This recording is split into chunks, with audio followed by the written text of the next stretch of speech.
I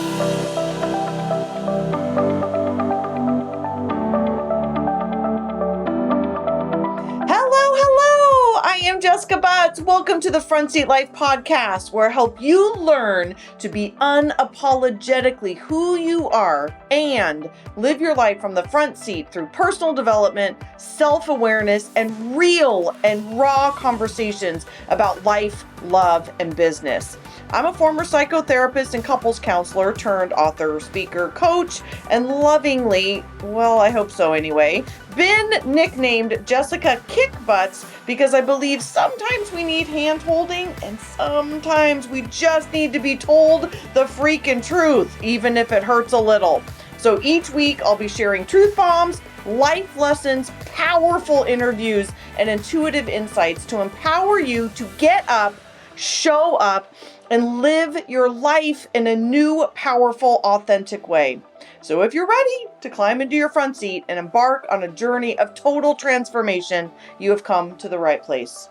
Start your engines. Let's do this.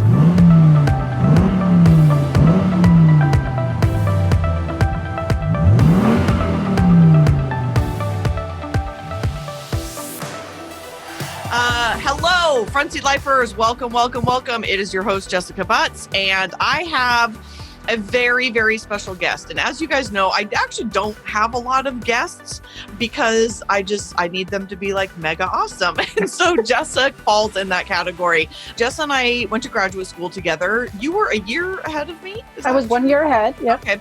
So we went to graduate school together. She is a therapist and specifically a couples sex therapist. She has a specialization, I think with David, what's his name? David who?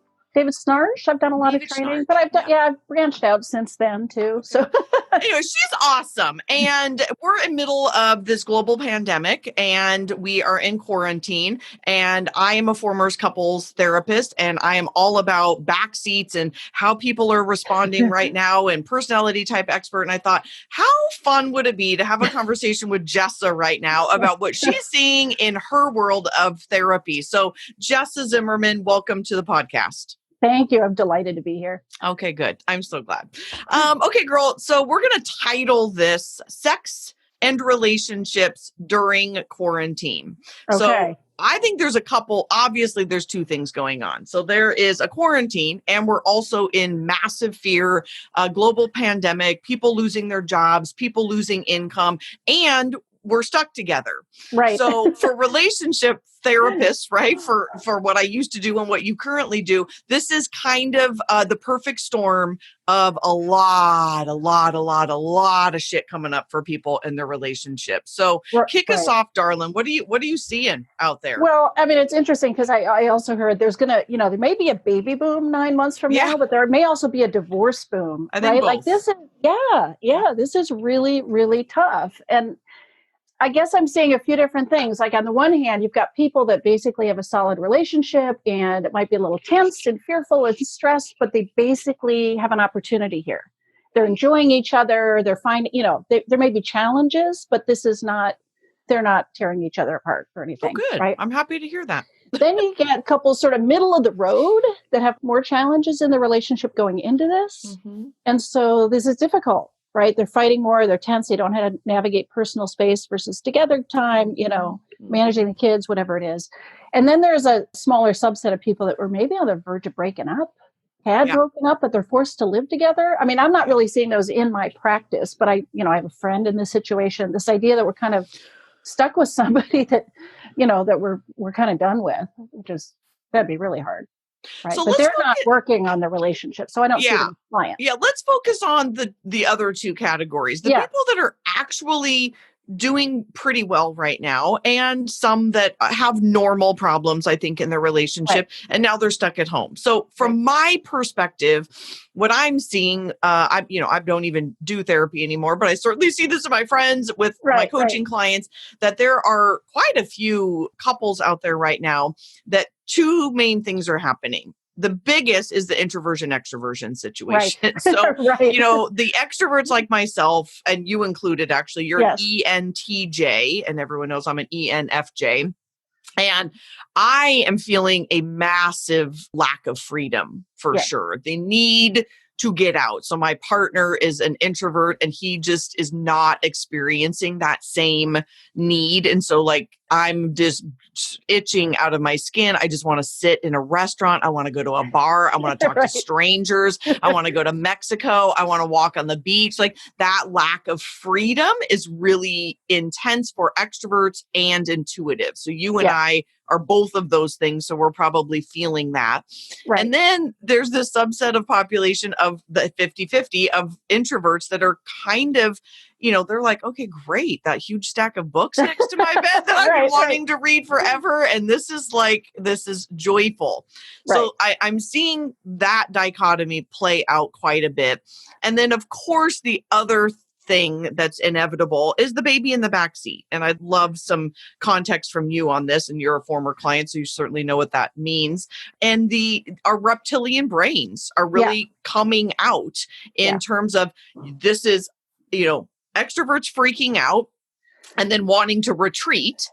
And our brain response is the exact opposite. So extroverts like you and I, when we are at our wit's end, we want to retreat and run away and basically turn off our phone, do whole lot of fuck yous to people and just be like, I can't do this. And then the introverts are the ones that are lashing out. And so it's everybody's exact opposite. And in reality, this is inevitable. It's literally inevitable when you're with anyone this much, especially people who have like toddlers at home right now. Like that hurts my head. Yeah. So talk to us about kind of what you're seeing and then what tools can you give some people? Well, I mean, first I want to say before we end up in the back seat, even in the front seat, one of the things I'm seeing is that the extroverted partner now wants to get all their social needs met from their poor introverted partner, right? Like we don't have all these outlets and people and stuff. So it's like, I want to come home and talk to Kevin like crazy and, it's overwhelming him. So that balance has to shift a little bit. Everybody has to adjust because, we used to be out of the house getting that met and now we're not. Okay, so let's talk about that. How I hadn't even thought about that, if I'm being honest. How do we navigate that then? Do we still continue to make sure that we're reaching out to our friends? We're doing Zoom calls? Like, again, you and I are both extroverts, so I know what I'm doing. One is I'm working a lot right now, which, is a little bit making me crazy too, but I'm still reaching out to friends. I'm still having my normal things, but I would have to say I probably am relying a little bit more on Corby than I would normally if I think about it. I'm like, oh wow, that's interesting. I've kind of been unloading on him a little bit more than normal. Okay, so Kevin's been really gracious about this. It hasn't pushed his limit, but some of my clients I'm hearing like, whoa, I need some alone time here. And so do whatever you can to reach out. Personally, I've been having, I had a 2-hour Zoom call with my college roommates. We haven't talked all of us in 15 years. We spent 2 hours, but it's still not the same energetically over Zoom. Yeah, of course. Right. So it's still like a drop on the bucket, but it helps. So, connect with people. Yeah, it does help. But I will say, as a fellow extrovert, I did call with a group of friends, and I had a really hard time. Actually, I didn't love it. Love it. I actually would prefer, even as an extrovert, to do this because the connection can get deeper versus this somewhat what feels like surface conversation. Yeah. And so I think we need to be where I think that's a big thing, actually, for extroverts is that we do like to have a depth of conversation. So do introverts for that matter. Yeah. And so just be aware that although we feel like group things are needed, sometimes we just need to talk to like a few of our very best friends and have like a really deep, meaningful conversation. Yeah. So that's the extroverts. But then I'm also hearing about the introverts who are like, I love you and I need you to get out of my face right now. So talk to me about them. Yeah. I mean, they definitely need the downtime, the alone time, nothing demanded, nothing asked of them. They can use it their way. And so my advice to people so far has been what I'm basically time blocking. Be really clear with each other about when you're together and connecting, when you're doing something fun, when you're doing your own thing. Because I think one thing that's happening for people, we're stuck in the house 24/7 with our partners. So we feel like, we got all kinds of time together. But if you're not using it intentionally, you really don't. You fritter the whole day away binging Netflix or something. You've not actually connected. Yep. So it almost takes more intention Yep. to like, let's use this time to actually do something connected and focus on each other. And likewise, let's block out time where I get to totally do my own thing and be away from you and be quiet and go into my own corner of the house or whatever. Because that's I love really that you vital just too. said that because I was actually my very first podcast after the pandemic hit was about time blocking because Yeah. I know that one as a super ambitious woman who's super extroverted and I've only been unemployed one time in my life and I went into the deepest depression I've ever been in because I had no purpose. I had no schedule. I was all aimless and meandering and it was terrible. Yeah. And so what I did during that time, it was 6 months and I just time blocked the shit out of my day to give myself purpose. And I like extended lunch periods and I cooked more and I spent a super long time at the gym, but I had to, like, I extended everything. And that's so true. I think especially for people who have quality time as one of their love languages, because I know that when I'm with my partner, I need it to be our time. Right. Because we also don't live together. And so like if he's off kind of working or doing something else, or we just have all this weird time together, I'm like, oh, this just feels yucky. Yeah. And I, definitely couples are sitting on the couch, have something on the TV and they're each on their phone. And it can seem like we're together, but you aren't. Right. No. And there's nothing wrong with doing that, but it's like, that just doesn't meet the needs. And, they say you can tell what matters to you by looking at your calendar and your checkbook. Where do you spend your time? Where do you spend your money? So if things are important to you, you need to prioritize them and set aside time and just be clear together. We're together right now. And at 9 o'clock, we're each doing our own thing, even if we're sitting on the couch together watching Netflix or something. Yeah. And I think this is also a time for some radical candor. I loved that book about just really sitting down with your partner. And like I had a introverted client ask me on one of my like front seat squads Zoom calls or something like, how do I tell my partner I need some time alone? And I was like, you tell your partner that you need some time alone. Right. You're married, right? Like, hopefully you've had a more difficult conversation than that before. But quite honestly, like, this is really a time to just, I think, like, level up your conversations and your radical candor and being honest with somebody, and that it doesn't have anything to do with them. I think what's so interesting is we all had this world, right, where we would go out and we would be gone during the day and have all this stuff happen to us. And then we come home and we're together for a few hours and we can share what happened throughout our day. Well, that's not happening anymore. And so there is this weird, expectation that we're supposed to be getting everything from these people. And there's no time blocking. There's no structure. There's nothing. And I just, I've been so curious about kind of what's happening. Yeah. And also it kind of, what's happening partly is this is exposing things that are going on for people that were camouflaged when we got to be out of the house and doing our own thing. And we had enforced separation and we had other needs met. And all of a sudden, without all that, here we are in touch with maybe our codependency or insecurities or our conflict avoidance, or, we can't get away from this stuff now. So I know it's a challenge, but it really is an opportunity. If people can embrace it that way, this whole thing sucks. There's so much fear and so much impact on people. And I don't want to minimize that. But even within that, there's opportunity. Like, okay, what can we learn? What can we practice? How do we leverage this? So let's say this is the average couple that has, they have jobs outside of the house, possibly they have kids, whatever. And they don't have those distractions of t-ball and soccer games and kids' birthday parties and all the things that's what they normally talked about all day, right? Right. I mean, I know these couples and I'm like, do you actually know anything about the person that you're with? So let's just call them whatever, the average couple. And they're now home together. Staring at each other, right? Yes. Yeah. Girl, give us some tips. Give us some, you know me, I like tangible stuff. Give us some things that these couples can sit down and do. I've been having them do the love languages and talk about your personality types and do the core values exercise. What else? And then we're definitely going to start talking about sex, but let's start with this. So, I mean, okay. One of the things I suggest a lot in my practice, even pre-quarantine, is using some of those conversation starter cards too. Oh, great. And I know they may seem really hokey to people, but that New York Times, 36 questions to fall in love, or whatever other question cards you might get, because you're asked things you haven't thought about before. And you can learn something new about your partner, learn something new about you. You know, would you rather have the power of flight or invisibility? I mean, it's a silly question, but it's interesting, right? It reveals something. It starts a new conversation.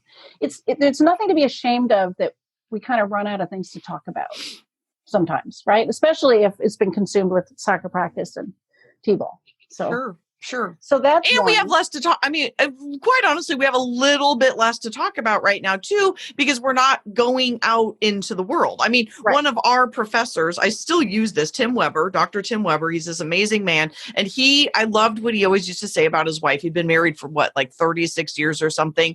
And he said, every day I get to wake up to a new woman. Yeah. And I always loved that. And the thought was that she goes out into the world and does I forgot her name, but she goes out and lives her life, and she comes back a new person because she's had new experiences. And we're doing quite a bit less of that right now. I think we have to kind of double down on getting to know our partner. Yeah. And it's not just I get to wake up to a new woman. It's like we each have an invitation to be a new woman or person, right? Like it's not just appreciating that in our partner. It's like, how can I be different today than I was yesterday? What do I learn about myself, or how do I challenge or grow or take something on that? And again, this might be an opportunity to do some of that. And including, I was going to say the other thing to maybe get into in this, what do people do? Is have some of those harder conversations. Whether that's going to be about sex or about your in-laws or money, parenting, the big four, right?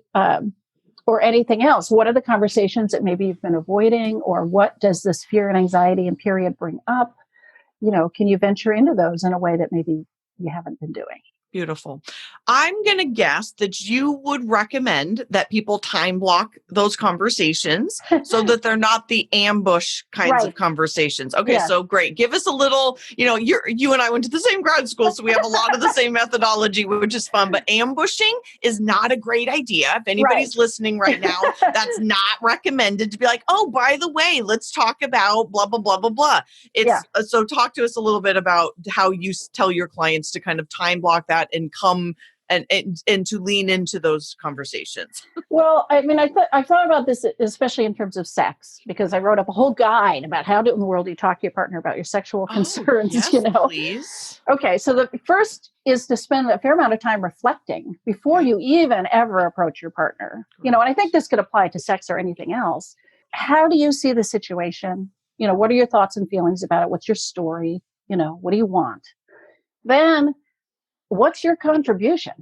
Spend some time thinking about how are you part of this? Because every situation is co-created. So what am I doing that's part of this problematic dynamic, or that I'm causing difficulty for my partner?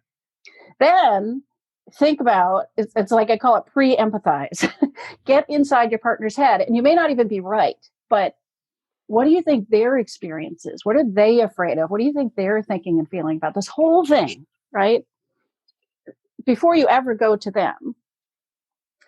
And then you approach them asking for a conversation, but you do it from a really positive place. I want us to have as good a relationship as we can possibly have. And we're aware we have this strain point, sex or otherwise. And can we talk about that together? I'm in this with you. I want to solve it together. I want this to be good for both of us. How good does everybody feel right now just listening to that? I love that so much. And some of that, I think, is just your brilliance, Jessa. And I heard a little bit of difficult conversations in there too. And so I love, love, love, love that book. Whenever I have to have a difficult conversation, I always lean in with some of that language, which is, this is not easy for me. Yeah. I don't really want to have this conversation either. And I love you so much, or whatever it is. I care about you so much, or I care about our relationship so much that I am leaning into this so that we can be closer. Yeah. And immediately, right, defenses go down. So I'm just going to repeat those 4 because I think they're brilliant. By the way, can we have this guide? Is this free? Yeah. It's free. Okay, where can we get this real quick? Sexwithoutstress.com/guide. Great. We'll put that in the show notes. So reflecting, how do you feel about it? What do you want? Which I think is always important. Coming even sometimes with a solution, or at least some ideas, at least a not proposal, just coming with a problem. Okay. Yeah. How are you contributing to the problem? Brilliant. Pre-empathizing. So putting yourself in your partner's shoes, what it must feel like to either whatever. I'm just making up a story, be rejected or be attacked or whatever the thing is. And then approach it with a positive spin. Yeah. And as teammates, because one thing I know, and I think this probably happens with everything, but again, all I ever talk about all day long is sex.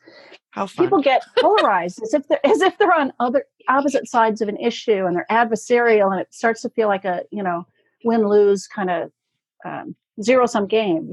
What we want is both people on the same team looking at this issue committed to a win-win. Yes. What we want is a sex life that's really engaging to both people.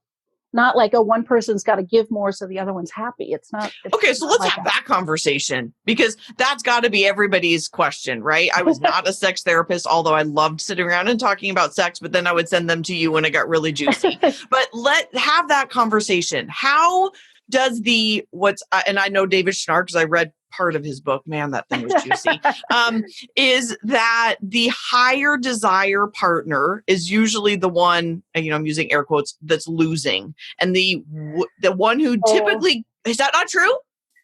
They're both losing.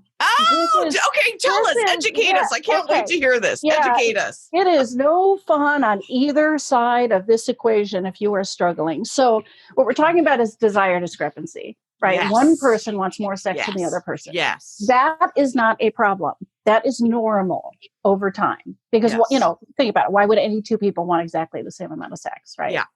So there is always a higher desire person and a lower desire person. And believe it or not everybody struggles with that. It's totally normal. It's not broken. You can totally navigate that as a team. But the people I see, of course, are struggling with this. Yes. And they've fallen into what I call sort of the traps of desire discrepancy. Yes. They're not handling it like they need to constructively. So the higher desire person typically feels rejected. They're taking it personally, right? They might have given up and resigned and stepped all the way back. They may be accused of thinking about nothing but sex. All you want is sex, right? They're hearing language like that that's basically pathologizing their level of desire. The lower desire person typically feels a ton of pressure because there's pressure in that system. They often feel broken or inadequate. Like, what is wrong with me that I don't want this? If I could just want this, this would be better. This is my fault. They come in as the identified patient a lot. And they're often accused of being repressed, or maybe you had trauma you don't remember, or something's wrong with you that you don't have libido. Which you're saying is doesn't necessarily have to be true. They just have a lower desire. Okay. Yeah, they have. Well, they're struggling with. Yes, they have a lower desire, and when they're caught like this, there is always stuff going on that is making their desire even lower than it might be. Sure. I always think about the lower desire person has legitimate obstacles in their way. And some of it is being made to feel broken or be pressured, or it could, it could be trauma. It could be all kinds of things. But there are things in the way that are blocking their access to as much desire as they might have. Okay. Right? So I know that this is your life's work. So how do people start navigating this? I mean, obviously this is hard to talk about, in a few minutes on a podcast, but how do people even start to navigate this conversation? Because actually, before we get into that, do you have any idea what the percentage is of people that you think actually struggle with this? Couples. Well, over time, I'm going to say 100%. Okay, great. So 95. Okay, so people are interested. Not everybody's struggling right now. Yeah. Over a lifetime together, sex is going to be a struggle. And this dynamic of desire discrepancy ebbs and flows, and you might be higher at first and lower later, and things happen. And your body functions differently, whatever it is. Yeah. There are going to be wrenches thrown into stress the and menopause and jobs and kids and all the things. Right. Okay. So, I mean, just like step 1, 2, 3, give us a couple of tips on how to even start navigating this. Because again, this is heightened. So what's so fascinating about life right now is that these are normal problems in our normal life that was 30 days ago. And now that we're in this ridiculous, bizarre new normal for God knows how long, all of these issues are heightened. Personality type is heightened. Issues are heightened. I actually think love is heightened in a good way, but I'm guessing some of these sex issues are heightened because, again, it's just in your face. So help us, sister, help us. Well, I mean, first it would be this conversation, right? Trying to be teammates on this and approach it that way and understand that both of you have a role in this. Good. I don't exactly have this in my mind as steps, but part of this is looking for understanding that the lower desire person has real things in their way. Mm-hmm. And some of that is going to be about their partner or about the way the two of them have navigated this. So there's sort of accountability. Instead of looking at your lower desire partner, just thinking they're broken and why won't they just have sex with me? It's like, wait, it's not a rhetorical question. Why won't they have sex with you? It's important. We got to figure that out and move those blocks. Yes. And we hope that partner cares enough about the person to actually figure that out. Yeah. And vice versa. We want the lower desire partner to care enough. You know, your higher desire partner is suffering, missing this physical connection with you. I mean, let's just start there. If that's, I mean, I've definitely seen those couples that's not even there, you need to immediately call a therapist because you have deeper problems. Okay, so let's just have that conversation because again, I've seen that before and I'm like, oh, we can't start here. Like you two don't even have mutual respect for each other or something. Okay, step 1. So that's really, really great. Okay. So then there's another concept. It's not quite a step. There's another concept I feel like I have to explain, which is there are kind of 2 different ways of having sexual desire.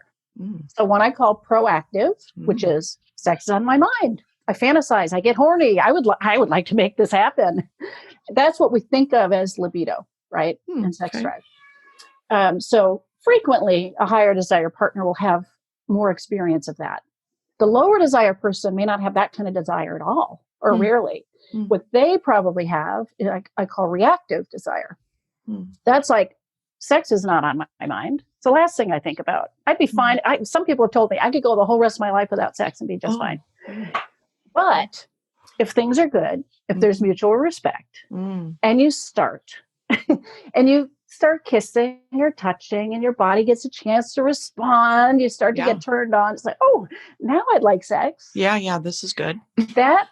That's reactive desire. And most people don't understand that that's normal, that that's valid. That's lots of people have that experience, but you have to accommodate that differently. You know, you have to start first of all, right? You've got to have something to respond to. You've got to create those opportunities, and neither partner can have an expectation that it will necessarily lead to sex. You need this big maybe. Let's just start and see what happens. And if the engine doesn't turn over, that has to be okay. Yeah. So practicing that kind of flexibility and just creating opportunities without any pressure or expectation is crucial for this. Okay. So this Monday, I decided that we are 1,000% opening registration for the new Live Unapologetically course, on schedule starting April 7th. As a feeler, I struggled for days about if and how to proceed with launching this new course in light of how the spread of the coronavirus has drastically changed our lives. Ultimately, of course, I want to be sensitive and respectful of the challenging reality that we're all facing collectively with this crazy pandemic.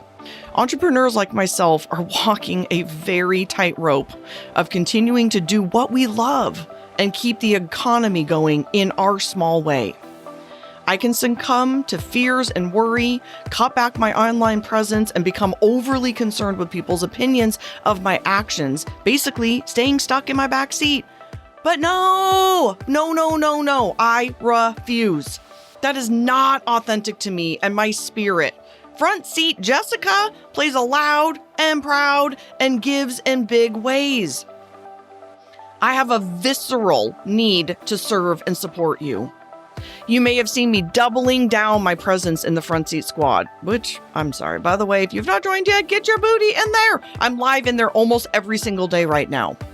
So after lots of reflection and intuitive checks, I have realized that I am obligated, straight up obligated, to deliver these critical lessons inside this course to all the struggling women, myself included, who need tools and reminders right now during this crazy, unexpected crisis.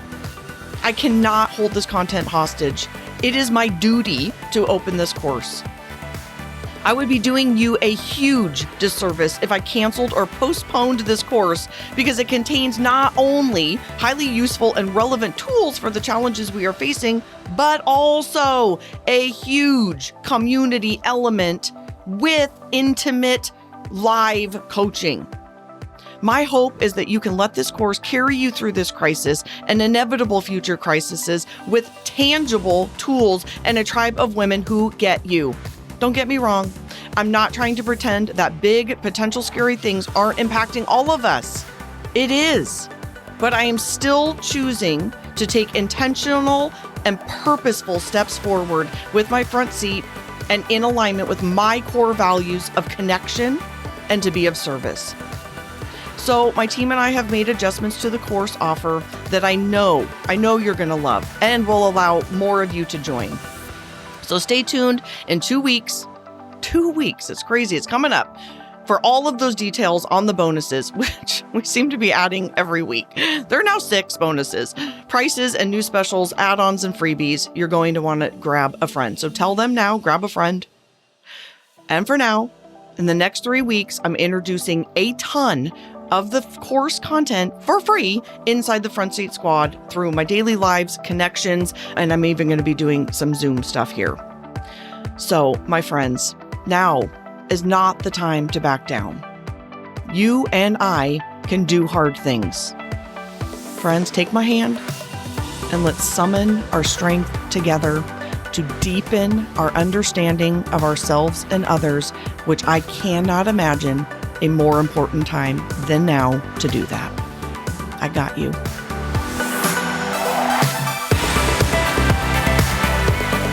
All right, so now let's jump into, I feel like this has to be talked about. Okay. I am guessing, I'm just guessing. I don't even know if this is true or not. So you just tell me. I am guessing, I'm just going to speak for myself. I have not worn anything other than sweatpants. Do I stand up and show you my pajama bottoms? Oh my God, totally. I mean, this isn't even, on the top right now, it's not even great, but down below, like I have total sweat. Okay, so let's this is a normal thing. Men and women for that man. Guys are cutting their own hair. Some people are gaining weight. We're stuck at home. I don't know. I'm just saying, the normal way you go out. Like I looked at a pair of my cute heels the other day. I was like, oh, someday I'll put you back on. But right now I'm wearing sweatpants and tennis shoes. So let's just talk about, I think, a normal thing that we may be feeling not as sexy. Is that even a thing? I mean, Yes, there's connection, but it's like, I don't know. You know what I'm getting at. Talk to us about this. Well, I mean, I think people struggle with this anyway. In a new relationship, when you're in that honeymoon phase, you're more likely to pay attention to your looks and you have that excitement, really low hanging fruit, right? So for a lot of long-standing couples, they've been wearing sweatpants for years, like they haven't. True. So, and that doesn't necessarily make any of this easier. So maybe this is a time to actually get dolled up. And I had a couple just yesterday on a call say they were doing a paint and sip online date night. So cute. So they have the wine, they've got the art supplies, they're going to do a YouTube thing, and they're treating it as a date, So you might have to put the extra effort in right now to take care of yourself and make you feel good. And I wondered if that's what you were going to say. I was actually very curious if that does if that's a thing in couples. I mean, you are still doing sex therapy. Is that still kind of a recommended thing to make an effort? So you buy some flowers, or you make a nice dinner, or you get cleaned up, or you feel sexy, or you light some candles. Is that kind of, yeah. Yeah, I in different ways. Like, I think making an effort, sometimes it ebbs and flows. Sometimes we can coast along, and other times we're forced into paying more attention. And how you look or feeling sexy is only one of the things you might pay attention to. Sure. But there's also just prioritizing time, and there's honest conversations, or there's let's explore what's really erotic, or maybe we get some new sex toys, or, there's so many different ways in which you could do something new or bring some new energy to invest. So let's give some ideas. I mean, you just gave some, but it really like sparked my interest. So my partner lit a bunch of candles the other night, and it was just, I mean, in the middle of the act, I kind of for a moment was like, this is really lovely. Like, I forgot how beautiful it can be to make love next to candlelight, and right. It's very romantic. And I just had a moment. I was like, oh, I'm very much appreciating this right in the middle of the act. So, so give us some other ideas of newness for some. Yeah, the way you just said romantic made me start to categorize things. Like, okay, there's romantic things. There's dates and flowers and candles and maybe dressing up. And then there's maybe what I call considerate things. Like, you do more around the house, or you pick up their favorite coffee from Starbucks on your way home. And not that we left, but or there's some made 'em coffee. If there's acts of service, basically, as a love language, right? Yes. Then I think there's the category of what I might call erotic. Yeah, like, great. What do I you thought do? You might just say that. Great. Right. What's just sexually new or different, or what might we have not done in a really long time? You pull that old toy out from the drawer. That, I don't think Costco said they're sold out of AA batteries yet, right? Yeah. So or is there some new thing that you've been interested in that you haven't done yet? Or do we add some erotica? Yes. I don't know about porn, maybe, or just written erotica, or sexy TV or movie, or a fantasy.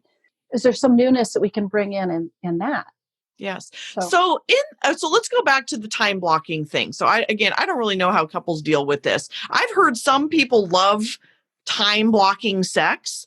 And then I think there's people that are more spontaneous. I actually think this is a type thing. So I think sensors, S's, are a little bit more and I'm curious your perspective on this. I think they're a little more regimented in life in general. And therefore they actually, I think, like to know that, on Tuesdays and Sundays is kind of our sex time, and the rest of the time I'm off the hook or whatever. And then for me, that does not work for me because I am so free and out there, and I like to be spontaneous a bit more. And so is that a thing? Is that a thing with couples? That there's a spontaneous person versus a more regimented person when it comes to sex in particular? Yeah, it is definitely a thing, but I don't see it as one or the other. Okay. So what I tell people is you schedule, especially if life is busy. You got 2 jobs, you got kids, it's when you got tons of time, it's not so much of a problem. But you schedule opportunities for sex. You don't schedule sex. You can't commit that you're going to actually end up wanting sex on Tuesday at 8. Love it. Or that's going to be okay. But you can commit to showing up Tuesday at 8 and starting. I talk to couples all the time. Having sex is like going to the playground. Right? It's an outing. And that's all that matters, is that you go, not that you go down the slide. You don't have an agenda or a goal. You just go play, and you start, and you see what happens. And we're back to that maybe. If it doesn't turn into sex, that's got to be okay. Fun. So you create these opportunities. Yes, love it. Some of those will turn into sex because at least you just started. It's like you end up in a very different place 20 minutes later than, when you started. So you get to shift gears, and you can be spontaneous too. Just because you've scheduled some doesn't mean you can't be spontaneous other times. Yeah. And for the person that feels a little bit more regimented or likes to know it's coming or something like that, they can practice learning to meet that with the maybe. Gosh, I wasn't thinking about sex, but let's start and see what happens. Let's just go to the playground now, spontaneously. But there's still not pressure. But it takes a little practice to be able to let me set aside what I was focusing on and be present with you. And since you brought that up, talk to us a little bit about, this isn't what I do, so I don't know exactly the wording for it, but planting the seed. Isn't there something kind of erotic and sexy about like teasing it all day and kind of knowing like, we're going to play and you're thinking about it all day? And doesn't that just heighten the excitement of it? For some people, it can. Okay. It definitely can. But for some people, especially for a lower anxiety. desire, yeah, exactly. Yeah. It's a sense of pressure, like, oh my gosh, the dread. Depending on somebody's relationship to sex and how they're navigating that desire right now. I guess what I would say is that's really fun once you've gotten on the other side of this and you have the freedom to figure out your own reactive desire and you've mastered this whole maybe playground thing. There's no pressure.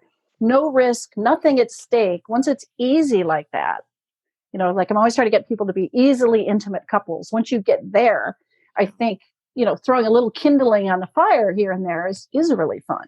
What gets you to that place of wanting to start? I'm guessing trust is a huge, huge, huge part of that. What else gets you to the place of even wanting to start going to the playground for those couples that aren't going to the playground and may want to go to the playground again? The biggest obstacle, I think, is expectations. The idea that if we start, I have to finish. If I kiss, that means we've got to have sex, and I don't know that I'm up for that. So I really think they have to integrate this experience of maybe is totally fine. We are just doing what we're doing right now, and we don't have to think ahead, and we just do this as long as we want to. And that expansiveness and freedom, once nothing is at stake, there's no failure and no risk, then it's easy to start. That feels like freedom, I'm guessing, for both partners. Yeah. So the higher expectation partner, I'm guessing that has to come with some letdown and disappointment. How do you how do you help those people not feel that way? Well, I mean, I'm trying. It's like the first pillar of my program really is this whole new paradigm. Like they really need to wrap their mind around what do they want out of sex. If it's an orgasm, they can have an orgasm whenever they want, right? Yeah, that's not the point. Yeah, So correct. What you're looking for, hopefully, is a partner who wants to be engaging with you. So taking this pressure off and realizing that it's like everything's equivalent. I've got a circle. Your listeners can't see this, but I talk a lot with my hands. Instead of sex being hierarchical, like we kiss and we take clothes off and then we touch and then we pet and then we have penetration, we have an orgasm. It's like it's all equivalent on a circle. So what I'm really trying to get people to understand is that by kissing on the playground, in the playground area, is wonderful. And can we just totally enjoy that? And now we're having a shared experience of pleasure and connection with our partner. That's what sex is. Beautiful. So you got to let go of this expectation that it means a certain act or a certain outcome. So there is no real disappointment. To be frank, to round this out, I do talk to couples too about what I call other endings. I need more creative names for these things, but go to the playground and let's say the lower desire person really never gets turned on, doesn't want sex. The higher desire person is super turned on and actually would really like an orgasm, which is totally normal. There are other ways to share that. Yeah. Right? There's all kinds of things you can do to share that experience, and still the person can have an orgasm and the other person doesn't have to be aroused. And there's still nothing at stake. And all of this stuff can take some practice, but it's totally doable. Yeah. Just reading some of David's book, I understand too that one of his main pillars, and I'm kind of assuming yours is too, is about emotional connection, and that sex is really an opportunity to come together as a couple in the most intimate way that a couple truly can. I mean, my good friend and I, Jenny Dawn, we take walks a lot and we talk about a lot of things. And, we often joke like it's kind of the only thing we don't do. And that's reserved for our partners. I mean, it is the most intimate act versus someone being our roommate. And so what are some, I mean, you're obviously giving some of them, but, rubbing each other's feet, or giving a back rub, or just simply kissing, or again, maybe using a toy on your partner, or just using your hand on a partner, or something where it doesn't always have to be, again, this getting naked, penetration, having an orgasm, and having it be over. And so there's so many other ways that I think we can be intimate, but you're the sex therapist. Give us some other ideas for people who are just kind of like, we need to just start from scratch. I guess what I have people do, I mean, quite literally, is an exercise where they take turns and they each ask for exactly what kind of touch they would like the most. And they partner in that. And certainly the person that's being asked needs to say no if they need to say no.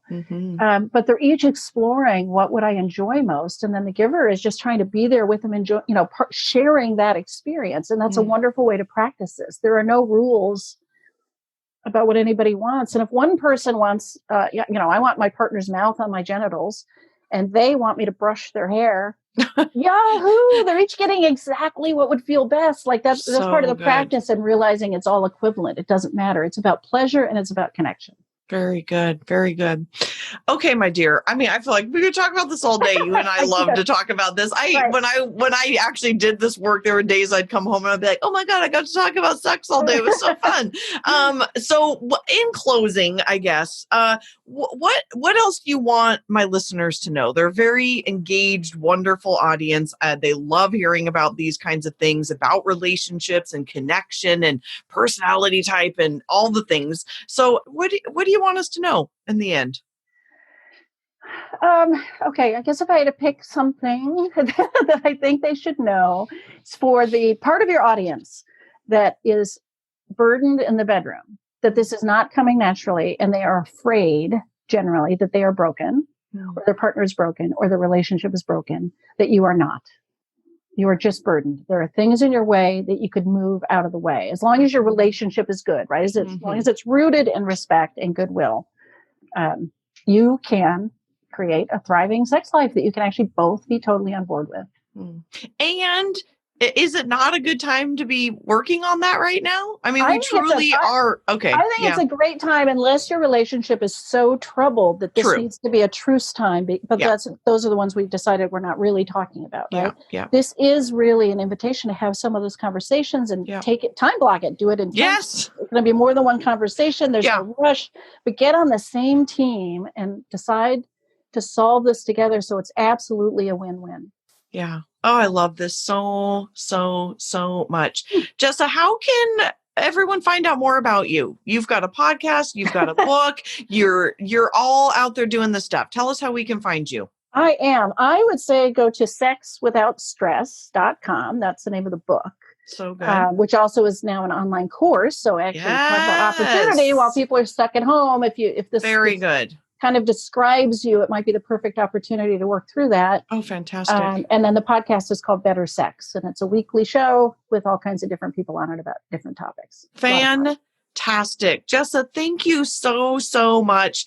I know, everyone needs some of this in their life right now. We've got to be doing radical candor. We've got to be looking at our relationships. This is the time. We're in front of each other for more time than we've ever been. I do agree about time blocking. I absolutely agree about personality type and core values and love languages and radical candor and deep conversations. Like, this can be a really amazing time. And I think what I'm taking away most from this is a real time to learn what we need and ask for what we need. If that's, I need a day to be by myself, or I need an hour to go for a walk, or I really would love for you to, kiss me or embrace me, or whatever it is. This is such an opportunity for us, because I would say the clients that I see, they don't even know what they want. Yeah. They can't even go ask for what they want oftentimes, because they don't even know what it is. And I just wrote a whole bunch of notes. So I'm going back to my first page. That's your number one tip, is reflecting, like getting very clear and reflecting on what is it that I want? How do I want our sex life, our love life, our conversations, our relationship to be? You know, this is such an opportunity to kind of sit with those things so that we can work on it. And again, on the other side of it, where are we going to be? You know, I keep saying that is, where do you want to be on the other side of this, and taking this opportunity, this craziness as an opportunity to do some of that? Yeah. And between here and there is discomfort. You know, it's not easy. There's discomfort. It's unsettling. We don't know how this is going to go. I get that. That's why people stay kind of stuck, but you really can get there if you're willing to do the journey.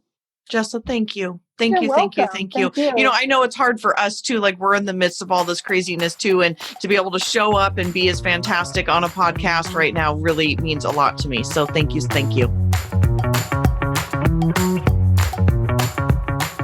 Today's type tip comes from another sensing and intuition tip. And this is a big one. So I have had a lot of sensors in the last 10 years since I've been doing this work come to me very fearful that they may not be great therapists, they may not be great coaches, because they're fearful that they don't have intuition. Because Myers-Briggs decided to name it sensing and intuition. And that is not true. Sensors most certainly can have intuition. They just have it in a different way.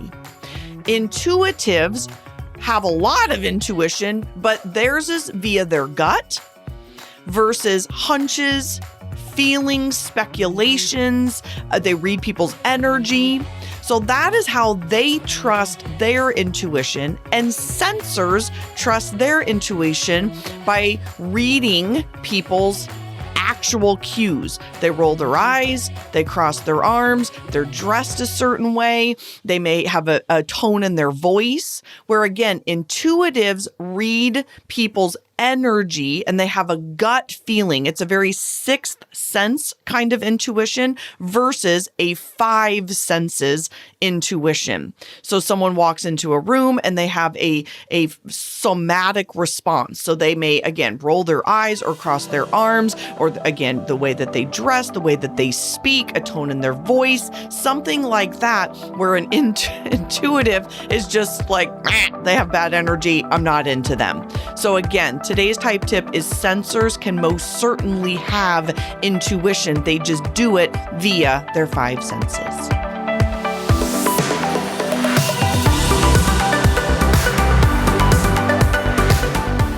From the bottom of my heart, truly, thank you so much for listening. I know that you have a ton of options, and the fact that you are taking time to listen to the Front Seat Life podcast means absolutely everything to me.